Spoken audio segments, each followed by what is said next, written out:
kita sedang berada di bulan Syawal, dan tentu selain nilai ibadah yang harus kita jaga, tentu ada nilai-nilai lain yang harus perlu kita perhatikan, terutama sekarang pembicara akan membahas terkait nilai-nilai reformasi. Nah, seperti apa nilai-nilai reformasi yang ada pada bulan Syawal? Nah, itu kan menarik sekali ya. Maka untuk mempersingkat waktu, saya persilahkan kepada moderator, saya persilahkan kepada Mas Nana untuk memulai. Silakan. Oke, saya sambil lihat laptop ini ya, Mas Dia. Oh ya, siap. Baik, Bismillahirrahmanirrahim. Assalamualaikum warahmatullahi wabarakatuh. Assalamualaikum warahmatullahi wabarakatuh. Alhamdulillahirabbil alamin wa bihi nasta'in ala umuri dunya waddin wa ala alihi wa sahbihi ajma'in. Amma ba'du. Qala Allah Ta'ala fil Qur'anil Karim, a'udzu billahi minasyaitonir rajim. Bismillahirrahmanirrahim. Ya ayyuhalladzina amanu taqullaha wal tanzur nafsum ma qaddamat lighad wattaqullaha innallaha khabirum bima ta'malun. Baik, teman-teman sekalian, pertama kita panjatkan puja dan puji syukur kehadirat Allah Subhanahu wa taala, karena pada kesempatan sore hari ini kita diberikan kenikmatan oleh Allah Subhanahu wa taala, ya, diberikan nikmat panjang umur, ya, lalu kemudian diberikan nikmat sehat, ya, dan kita dipertemukan kembali dalam agenda rutin kita, yaitu PCIM Talks, dan mudah-mudahan tentu kita semua berharap mendapatkan kebermanfaatan dari forum diskusi kita pada sore hari ini, dan tentu tidak hanya bermanfaat untuk kita sebagai seorang individu, tapi juga bisa bermanfaat ketika kita berada di tengah-tengah masyarakat kita, gitu ya. Baik, teman-teman sekalian, alhamdulillah kita sudah melewati bulan Ramadan, ya. Jadi 30 hari kita sudah puasa, begitu ya. Lalu kemudian ada satu hal yang menarik, ya, bukan menarik, ya. Bulan Ramadan itu bulan di mana kemudian lingkungannya itu mendorong kita untuk bersungguh-sungguh menghidupkan ibadah kita kepada Allah Subhanahu wa taala, gitu ya. Jadi kira-kira keimanan kita itu berada pada tingkat keimanan yang cukup bagus, kira-kira begitu, ya. Jadi mendorong kita untuk lebih bersemangat, begitu ya, lebih lebih meningkatkan ibadah kita kepada Allah Subhanahu wa taala, lalu kemudian menghidupkannya dengan qiyamul lail, ya, lalu kemudian dengan membaca Al-Qur'an, dengan memperbanyak istighfar, bertaubat, dan lain sebagainya, begitu ya. Dan tentu satu hal yang kemudian kita harapkan adalah tentu kita tidak hanya sekedar terjebak pada satu kesadaran semu, begitu ya, atau rutinitas semata, begitu ya. Jadi aktivitas peningkatan ibadah kita itu tidak hanya sekedar kesadaran semu yang kemudian hanya muncul di bulan Ramadan, begitu ya.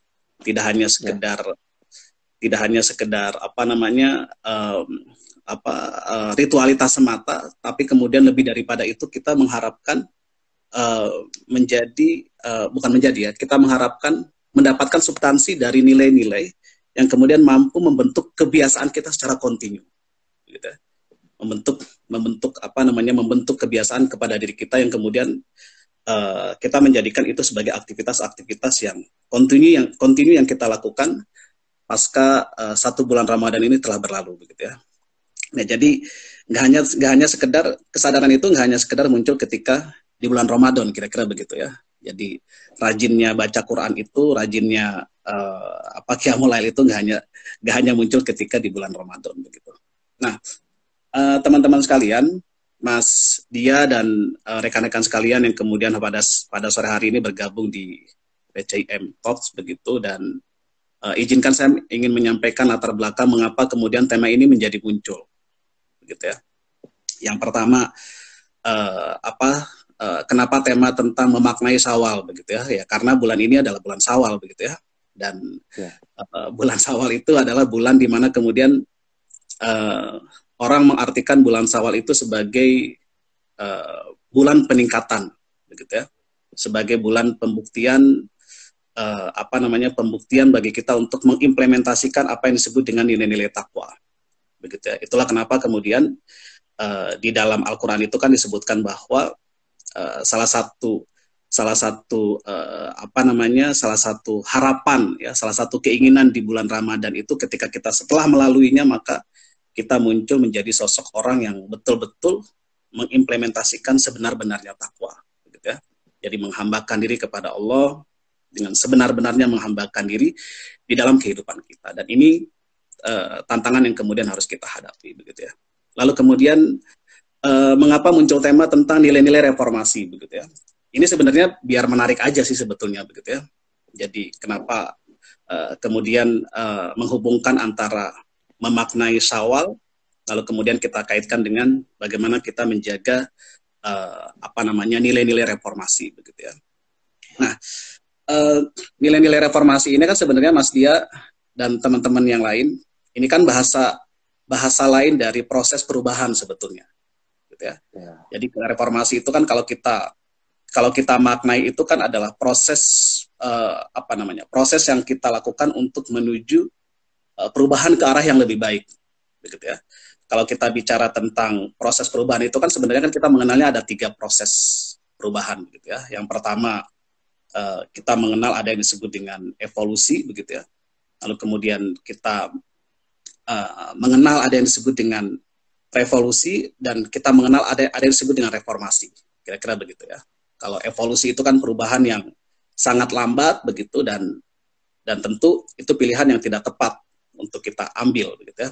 Lalu kemudian ada revolusi, begitu, perubahan yang begitu sangat cepat ya, dan kadang-kadang kalau revolusi ini juga sesuatu hal yang terlalu cepat itu menjadi kurang baik juga gitu di dalam konteks perubahan, begitu. Maka yang paling pas itu, yang paling tepat itu adalah bagaimana kemudian kita melakukan satu proses perubahan yang sifatnya itu adalah reformatif, gitu ya.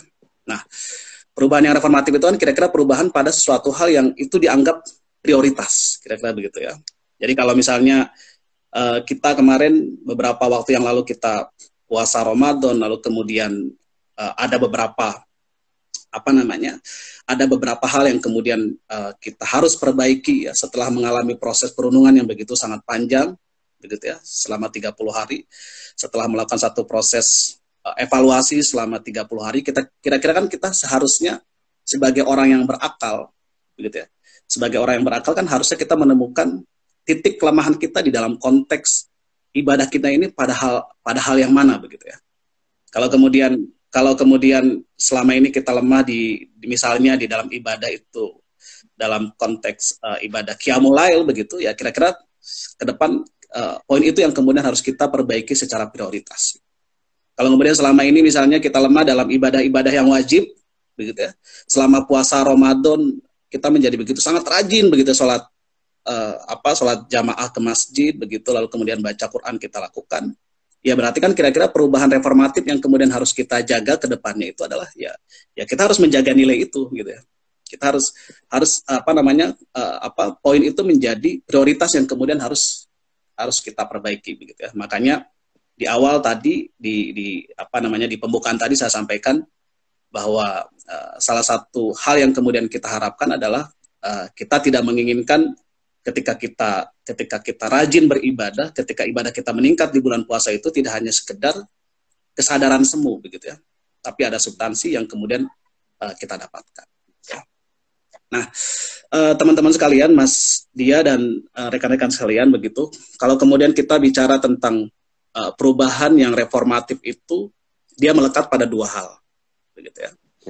Jadi yang pertama itu melekat pada diri kita sebagai seorang individu. Lalu kemudian yang kedua melekat pada lingkungan sosial kita, gitu ya. Jadi yang pertama adalah individu, melekat pada diri kita sebagai seorang individu, dan yang kedua adalah melekat pada lingkungan sosial kita. Nah, yang melekat pada diri kita sebagai seorang individu itu apa saja? Kira-kira yang harus kemudian kita jaga dan kita melakukan perubahan yang reformatif. Paling tidak ada 3, gitu ya. 1, itu bicara tentang